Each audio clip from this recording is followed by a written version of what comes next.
Hello everyone, I am Jyoti Singh and you are watching Times English Classes। आज हम famous poet John Keats द्वारा compose की गई poem odd to autumn को discuss करने वाले हैं। बहुत ही कॉम्प्लिकेटेड पोएम है, इसलिए वीडियो को एंड तक ज़रूर देखें ताकि पोएम आपको अच्छे से समझ में आए। So let's start.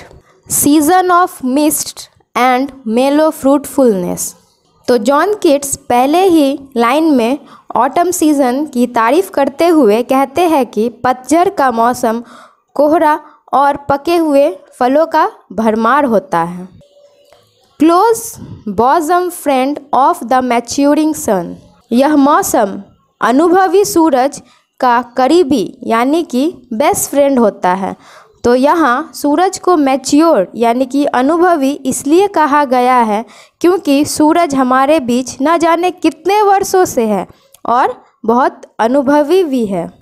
Conspiring with him how to load and bless. यह पतझड़ का मौसम सूरज के साथ मिलकर साजिश रचता है कि कैसे भरना है और प्रदान करना है। क्या प्रदान करना है? With fruit the vines that round the thatch eaves run. फलों से उन लताओं को जो घूमकर थैच एब्स से होकर जा रही है, यानी कि सूरज और ऑटम सीज़न जो कि बेस्ट फ्रेंड है, ये दोनों मिलकर प्लानिंग करते हैं कि कैसे उन लताओं को फलों से लोड करना है और छज्जों से होकर ऊपर की ओर जा रहे लताओं को फलों और पत्तों से भरना है। To bend with apples the moss'd cottage trees. और जो छोटे छोटे कुटिया या महल के जो काई लगे हुए एप्पल ट्री, उनको एप्पल से लोड करके कैसे नीचे की ओर झुकाना है। And fill all fruit with ripeness to the core. और कैसे सभी फलों को अंदर तक पकाना है। To swell the gourd and plump the hazel shells. कद्दू को कैसे फुलाना है यानी कि बड़ा करना है और अखरोट को उसके छिलके तक गुदगुदा करना है। With a sweet kernel to set budding more. मीठी गुठली के साथ और कलियों को सेट कर देता है, मीन्स तैयार कर देता है। And still more later flowers for the bees. और जब यह फूल बाद में खिलते हैं तब यह मधुमक्खियों के काम आते हैं। कब तक? Until they think warm days will never cease। जब तक कि मधुमक्खियों को यह न लगे कि गर्म दिन कभी समाप्त नहीं होंगे। For summer has overwhelmed their clammy cells। क्योंकि गर्मी उनके छत्तों को शहद से इतना भर देती है कि शहद छत्तों के बाहर गिरने लगता है। तो इस स्टैंजा में बहुत ही सुंदर तरीके से जॉन किट्स ने बताया है कि कैसे ऑटम सीज़न और सन जो बेस्ट फ्रेंड है आपस में मिलकर साजिश रचते हैं। लताओं को फलों से भरना, एप्पल ट्री को एप्पल से लोड करने का, सभी फलों को अंदर तक पकाने का, कद्दू को फुलाने का, अखरोट के उसके छिलके तक गुदगुदा कैसे करना है और मधुमक्खियों के लिए फूलों का इंतज़ाम कैसे करना है। तो इस सेकेंड स्टैंजा में पोएट ने ऑटम सीज़न को एक खूबसूरत महिला से कंपेयर किए हैं और उसकी तारीफ करते हुए लिखते हैं कि who hath not seen thee oft amidst thy store. किसने तुम्हें तुम्हारे अनाज के भंडार के बीच बैठे नहीं देखा, मीन्स किसने ऑटम को महसूस नहीं किया। समटाइम्स हुएवर सिक्स अब्रॉड में find the sitting careless on a granary floor.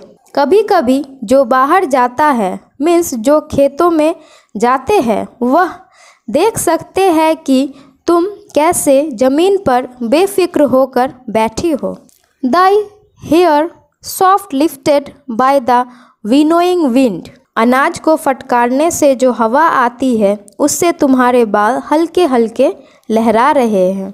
और on a half reaped furrow sound asleep. या फिर किसी ने तुम्हें आधे कटे हुए फसल की क्यारी में निर्भीक होकर सोए हुए नहीं देखा। Drowsed with the fume of poppies while thy hook, जबकि तुम्हारा हुक यानी कि फसल काटने वाला अस्त्र है वह spares the next swath and all its twined flowers, अगली फसल कटी क्यारी को छोड़ देती है और उसके लिपटे हुए फूलों को भी।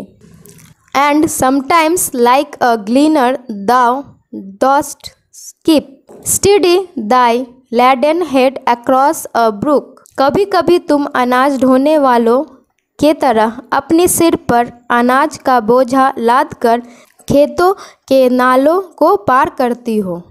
और by a cedar press with patience look thou watchest the last oozing hours by hours, या तुम एप्पल से जूस निकालने वाली मशीन के पास बैठकर बड़े धैर्य से घंटों घंटों तक जूस के बूंदों को टपकते हुए देखती हो। तो इस सेकेंड स्टैंजा में पोएट ने ऑटम को एक महिला से कंपेयर करते हुए बताया है कि कैसे ऑटम सभी जगहों पर किसी न किसी रूप में मौजूद रहती है, या हम ऑटम को सभी जगहों पर महसूस कर सकते हैं। अब हम थर्ड स्टैंजा पे आए हैं। Where are the songs of spring? A where are they? Poet पूछते हैं कहाँ हैं वसंत ऋतु के गीत? ए कहाँ हैं वे सब? Think not of them, thou hast thy music too. Poet autumn से कहते हैं स्प्रिंग के बारे में मत सोचो, तुम्हारे पास भी तुम्हारा गीत है। कहने का मतलब है तुम्हारी भी विशेषताएं हैं। While beard clouds bloom the soft dying day, जब छुपे हुए बादल दिन के खत्म होने टाइम निकलते हैं और सूर्य की रोशनी में चमकते हैं। And touch the stubble plains with rosy hue, और खेतों में कटाई के बाद जो खूटी होती है उसे अपनी गुलाबी रंगत से छूते हैं। Then in a wailful choir the small gants mourn, तब शोकपूर्ण गीत के साथ छोटे छोटे काटने वाले कुटकी या मक्खी विलाप करते हैं। Among the river swallows borne aloft, नदी के बीच जो पीले पौधे होते हैं उन पर।